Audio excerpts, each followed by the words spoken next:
There is a growing concern on gender-based violence in Nigeria. We also have the issues around human trafficking, especially as it affects women and girls. And then the reserve seat bill for women. Joining me to have this conversation is Professor Joy Ngozi Ezielo. She is a senior advocate of Nigeria. Welcome, ma'am. Yeah, thank you so much. So we're looking at the issues around gender-based violence and especially how it affects women. And of course, we know that we have laws in Nigeria that should protect women. But getting justice is always very difficult. Why do you think we have these issues? Yeah, it's partly a culture of lack of accountability. And then there are issues around the ingrained and deep-rooted social norms and sex stereotypes that to really shift mindset and attitude around those are very difficult. And that's part of the problem. And even the social media is not helping because you see, even the young ones that should have a better mindset repeating part of the sex stereotype and portrayal of women as or sex object objectification of women. And it's very sad because, you know, this is 30 years post Beijing World Conference on Women and 30 years after the Great Declaration on what we call the Beijing Declaration and Platform of Action that identify 12 critical areas of concern regarding women's issues around the world, and violence against women was pointed out clearly, including the girl child, as a major source of concern. And violence against women and poverty, which whereas the women first goes hand in hand, that they are considered most surreptitious form of violation of women's rights. And you see in our the manifestation and trends on violence against women, which is not limited to harmful cultural and traditional practices that we know around early marriage, female genital mutilation, widowhood rights, denial of women's right to inheritance. But it includes, as we see recently, nudity and cyber stalking of women and digital violence. And digital violence, you see women's naked body going viral, and in any little thing, you know, public shaming, and the body of woman becomes even the site of the war. So those very, very issues of concern. You know, people do eyewitness accounts, and people should be mindful of dignity of people as they do that. And then issues around spousal battery, partner battery is not decreasing, even for people who are not officially married. You see also that playing out. Rape, sexual harassment in both school and at workplaces is not declining. And during COVID, we saw a spike, and those spike continue the rise to rise. You know, so it's a source of concern, and we have a lot to do in terms of public awareness, in terms of mobilizing all stakeholders, and then working concerted effort to break to change that mindset, including negative masculinity. There was a time that people were advocating for a court, a special court, a designated court Yeah, that should handle gender-based violence issues. exactly. I don't know where we are. We've gone far. I was a part of that, including drafting the guidelines and practice direction around that. And we work with rule of law and anti-corruption of the British Council and currently IDEA. And we've got some state, and the chief judges of some state already instituted that.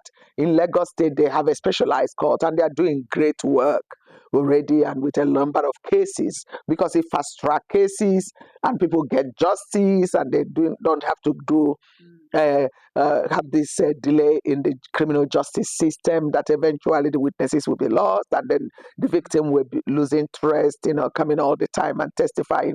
We have that in Edo State is working, in Anambra State is working, and then which other state now? Ekiti, I'm not sure now of Ekiti now, but I know they've also passed the they know all the states have passed the VAB law. Yes. And in order to give meaning, FCT, that's the other one I'm talking about. So we have in FCT, we have in a Lagos state, we have in Edo, we have in Anambra state, and we are working currently with other states to replicate that effort, because I think it's very important, because what it does is it gives access to justice to victims and survivors of gender-based violence or violence against women and girls, and then or even children. And then it will also kind of create specialization, even on the part of justice judges, in order to administer gender justice, because they have to look at it from with gender lens, with a particular focus, and then it require a particular expertise and training and building capacity and strengthening capacity of administrators of justice in the entire justice ecosystem, and that's what is required in order to make the change we want. We know that in Nigeria, most judges have to handle criminal cases, gender-based violence, civil cases, you know. It becomes overwhelming. Yeah. And at the end of the day, you may not get what you really want because the judge has too many. Yeah, that's the essence of that, because it's just like juvenile justice system when you advocate for juvenile court or for family court in order to pay particular attention to issues around custody of children, or thinking of best interest of a child. So it brings in that specialization, and it leads to quick dispensation of justice. But again, also ensuring that the justice is also justice for all, because justice is not a one-way traffic. It's about justice for the victim and survivor, justice also for the suspect, and justice for the society, at large. And when it comes to, you see, like national industrial courts, because of labor-related issue, including issues on international labor standard and labor organization, they have that specialty.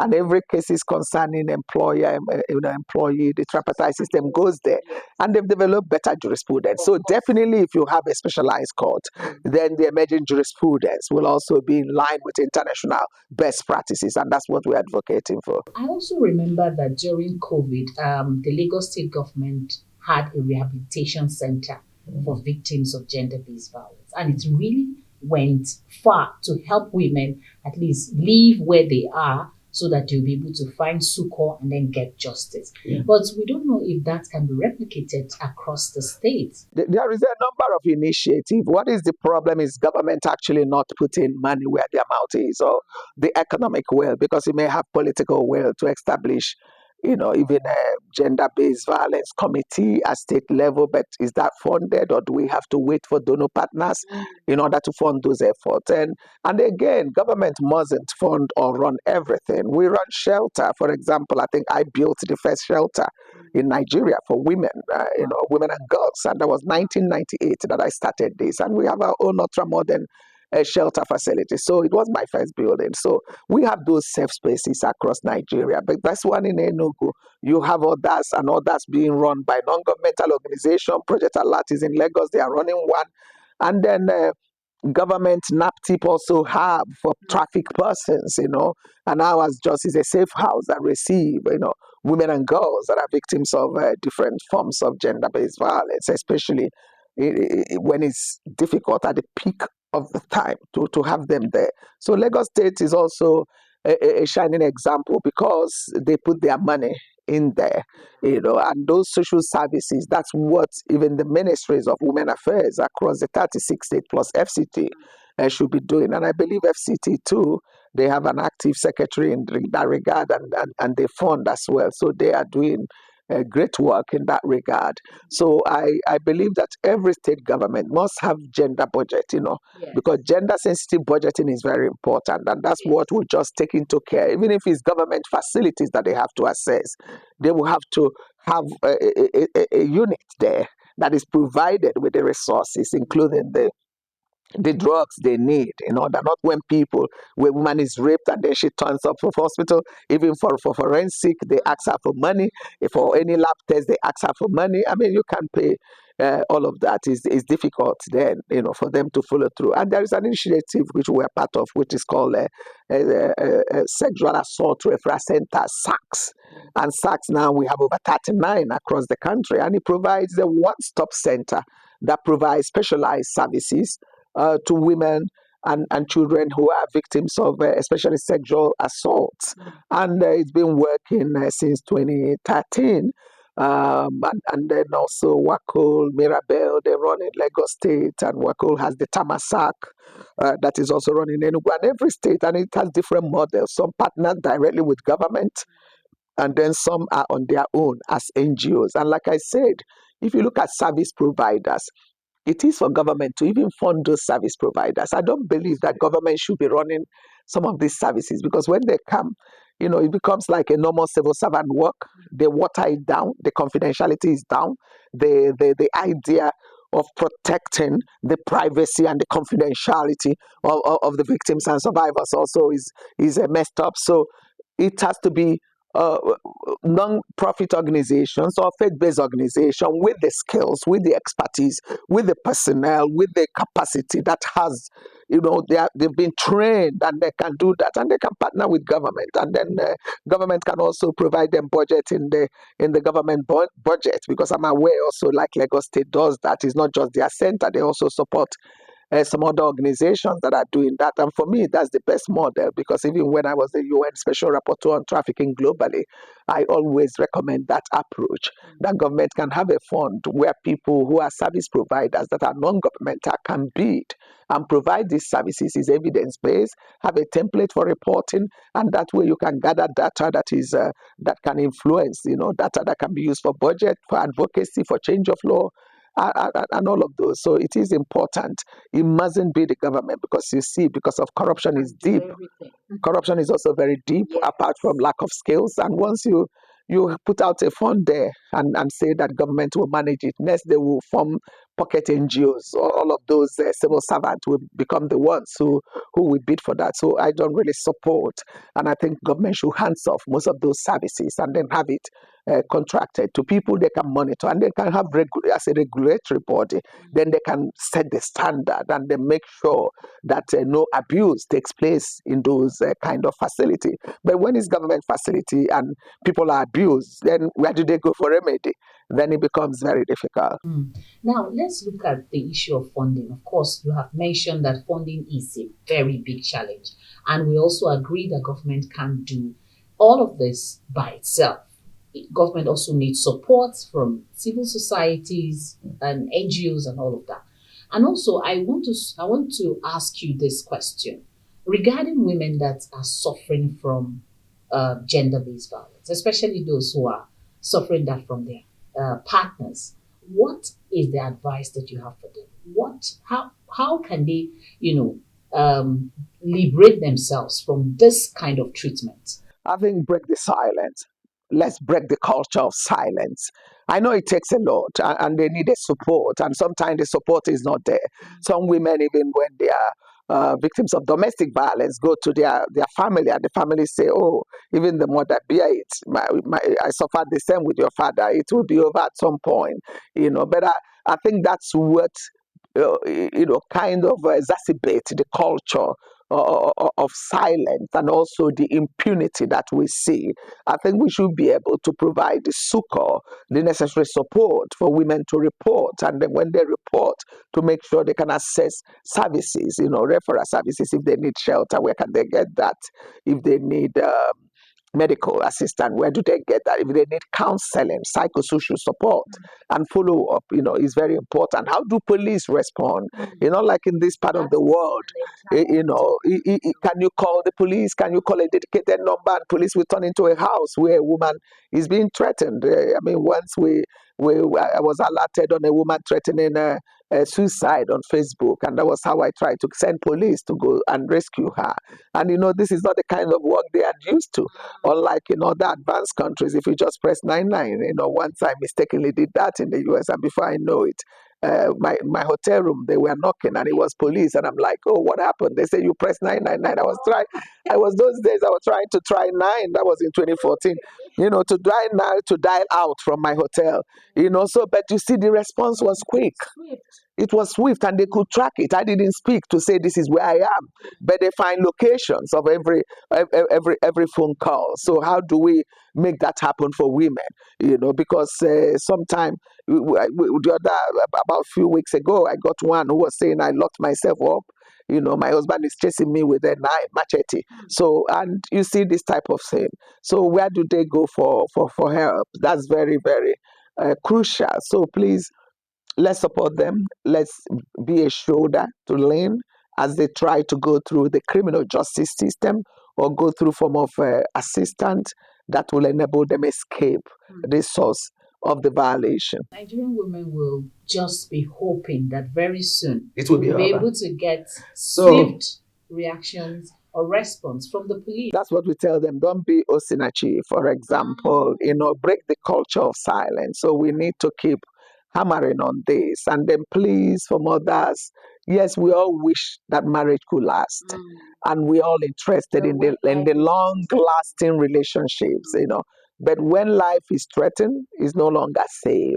And the safety of the woman, it should be of paramount, concern to us. Nigerian women will just be hoping that very soon it will be able to get swift reactions or response from the police. Yeah, human trafficking is a thriving business, and it's one that shames humanity. And for one to think that more than 200 years after abolition of slavery, we still have modern slavery going on.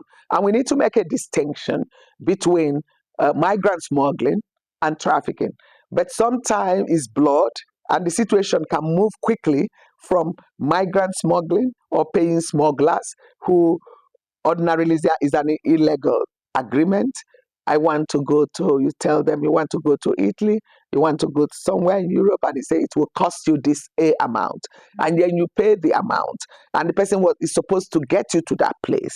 And then, so the agreement ends when it gets you to the port, from port A to B. But then with trafficking, you find that then they don't have their freedom. You pay, and at the same time, someone sells them and then traffic them, either for all forms of trafficking. It could be for labor exploitation. It could be for working in the sex industry, exploitation. It can also be working in construction, that's part of labor, or for even organ trafficking. So you have all of these, mixed up, and women and children are disproportionately affected. I mean, I've done this work and traveled every corner of the world, and I know it is very, very prevalent. And then for Nigeria is a major source or sending country. They are also transit country. They are also receiving country. So it is very, very complicated. The root causes of trafficking is not being addressed, and is even getting worse with the economic situation. It's exacerbated because there is hopelessness in the country in terms of even for the young ones, their future, battle for basic survival, for livelihood sustainability, and people are graduated, and 10 years afterwards, no work, no opportunity. There is underemployment everywhere, and they think in pursuit of greener pasture that they could have it easier way, and people deceive them. And that deception point, including from the traffickers that we can get to now. These days, of course, with the restrictive migration policies of many of the favored countries, including Europe and North America, it's difficult increasingly for them to get to their destination, if those preferred destinations are Europe. So what you see is that they end up within West Africa, West and Central Africa. So you can see Nigerians that now follow these cases, hundreds of them, trapped in a exploitative situation in Mali, prostituting for something as less than 1,000 naira. And people are also who have trafficked them take up the proceeds. In those days, when I was Special Rapporteur, I served for 6 years, 2 tenures, which was the maximum across the world. I did missions around the world in other countries. I've seen Nigerians in traffic situation in every country. In Italy, for example, when I did a mission in 2013, it was just an eyesore, because even then they have killed 7 Nigerian girls in the country for trying to escape their trafficker. And then for those who are the mafias are Nigerians, of course, not even the real Italian mafias we know. And they're the ones that force them, and they're the ones that will pay a price in terms of how much they will have to pay in order to buy their freedom, and some of them swear to an oath. So there is a dimension of voodoo or whatever fetish practices, which complicates it and makes it difficult for the victim to tell on their trafficker in order for them to be arrested, to be prosecuted, to be punished. I was actually coming to the part where it's difficult to get justice for victims of human trafficking. Yeah, but NAPTIP again, which was one of the specialized agencies and part of what we're advocating in the UN, especially with regard to implementation of the United Nations protocol to prevent, suppress, and punish trafficking in person, which was adopted in 2000, and Nigeria has ratified it, but it's not self-executing, and you need countries to take action to protect victims of trafficking and also protect their human rights. And NAPTIP is doing a great job there. They still have their challenges, they still have resource issues. But through NAPTIP, Nigeria is also one of the top countries where they have prosecuted a number of traffickers. And I can tell you that it might be well over 500, which is not easy because in some countries they may not have prosecuted even 100. And I believe it's yes, it's right, very rampant, but if you continue on the prosecution is important. And at the same time, important to prevent people being trafficked or re-trafficked. Because for some that are trafficked, they get back, they think they know better, and then they go back. I met one on the plane recently, I think earlier this year, and then she was deported from Egypt, and she went back again, and she was deported. The same country. So you find that a lot happens, and some of these women, like you said, Libya. You see Libya, you've seen CNN covered Libya, women being auctioned, Nigerians for $400, human beings being sold into slavery. It's still happening, even for domestic labor, because the domestic servants, especially in the Middle East, and some of them that go on Hajj, they end up being trafficked. Nobody even knows them. They are disappeared, even from the, yes. And I've seen people also from the other countries, because these days everything is technology, and technology also facilitates trafficking. And you might just get an e-visa, an e-ticket, and you just arrive your destination, and then you are captured. And I've seen people in that situation who are captured, and then just by accident, many years after, and they are found. So it is very insidious. It is very insidious. It is something that every country must demonstrate, not just political will, because almost every government can say, I condemn trafficking, and then they have in their constitution or their labor law or the criminal law and punish it. But to go further, in terms of having demonstrated economic will, and importantly, addressing the root causes, the underlying, the push and pull factors, what exacerbate trafficking, inequalities, gender-based violence, conflict, internal displacement, poverty, growing poverty, joblessness. All this together, intertwined, makes it difficult, for people to escape that situation. And we need more awareness, because peer influence, people still advertise jobs, you see how people are killed even from taking Facebook. For them to know that this is very dangerous, you have to tell someone, and you have to go with people. And these days they do even harvest of organs, including whether eggs, ovary, and stuff like that from women, including you see Nigerians also being killed, and people are finding the dark trade on human organs. To be clear, transplantation of organs is not illegal, but if you have to traffic a human being for the purpose of harvesting their organ, that itself is trafficking, and it's also rampant, and it's for the country to put protocol that makes it difficult for people to harvest organs and then have a stiffer punishment. Of course, it's being criminalized now on the NAPTIP revised law, unlike previously. Now, you have mentioned in your statement that you were once the United Nations Special Rapporteur on human trafficking. And within the week, I did a story on human trafficking where a girl was rescued from Libya. We see that every day. And it's a big concern, because most times victims are the ones who go to agents, pay their money for them to be trafficked out of the country. And they go through the Mediterranean Sea. We see how people die every day. Women and girls are most victims, in this area of human trafficking. What do you think we should begin to do? Because I know that the United Nations also asks African leaders to sign so that they will be able to reduce or stop human trafficking across, I think so. I think the time has come now, and they are realizing. And then for the women, they haven't put all their eggs in one basket. Unlike last time, there were too many gender bills. So the focus now, and then it's on one, and everybody is working on that and saying, because if this and women achieve this, it will increase the number, it will impact on good governance, it will also raise the quality of leadership, and it will also make sure that women have a voice in laws that affect them. So I think it's doable. Nigerians is not too much. If you say one additional seat for a woman in the Senate, and then one per state for the House of Reps, I mean, it's down from 111 envisaged to 74. And then it's not too much, So it's not something that it can be achieved. And if you look at other countries, you see that Nigeria is actually lagging behind seriously other African countries, and we are giant of Africa in every sense of it, in population, in having active women, intellectual, businesses, educationists, people who have succeeded in politics.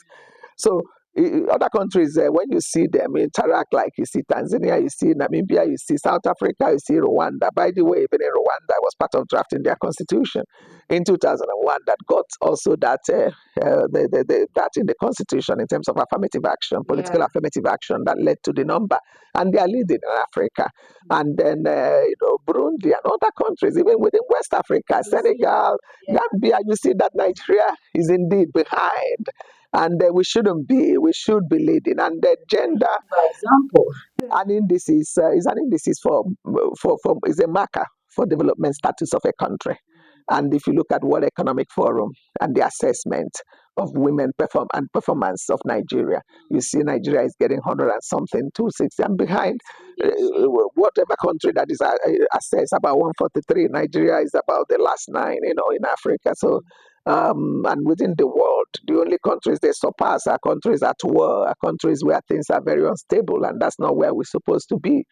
So I believe that there is the political climate seems to favor. I think from what we're reading from the presidency, from the support is generating from the Senate, from the House of Reps, the National Assembly. I think this very 10th assembly could be the best in pushing this. But we don't want to take things for granted. Because it's not over until it's over. Exactly. And then the lobbying, there is no shortcut for lobbying and agitating for this. And women should be resolute, and they should demand for this with all they have. And they should be able to engage both the wives of officials and non-officials, in order to achieve this. And let us understand that progress for women is progress for men. This is 30 years after Beijing. It was in 1995 Beijing Declaration that the affirmative action, before then, it was in the UN Convention on Elimination of All Forms of Discrimination Against Women, CEDAW. And then Beijing Declaration made it clear, he said at least 30%. And then we have national gender policy that moved from 35% to even 50-50, which is parity. But now we're not talking of parity. We're talking of additional seats. And people cannot use argument like cost. We have seen cost is minimal. To have inclusion. Inclusion in governance is a matter of social justice, a matter of ending discrimination, is a matter of people's right to participate in the government of their country. And it costs money to ensure inclusion and social inclusion or political inclusion. And that's a must. And I think women who constitute the major power, numerical strength in voting, if that is denied, this time again, what is important that there should be not voice voting. Everybody should vote, and we need to know how they have voted, so that if they vote against this bill, women can pursue them in their different constituency. And I think that's what is needed. And I believe that together and the effort that we've seen so far, that this time around it will succeed. Women are very hopeful that this will at least increase the number of women in politics and in governance. Yeah, because it's DISMA. Now, DISMA, we have less than 5%. Where in the world? If you do a comparative analysis, don't go beyond Africa, you will see that we are in the bottom of the rank. So the scorecard is bad. Yeah. So we hope that this reserved seat for women will see the light of day, and it will increase the number of women participation in politics and representation in politics and in governance. Thank you very much, Ma. Really appreciate your time. Thank you, everyone, for being a part of the show. We really appreciate. On this note, we say goodbye.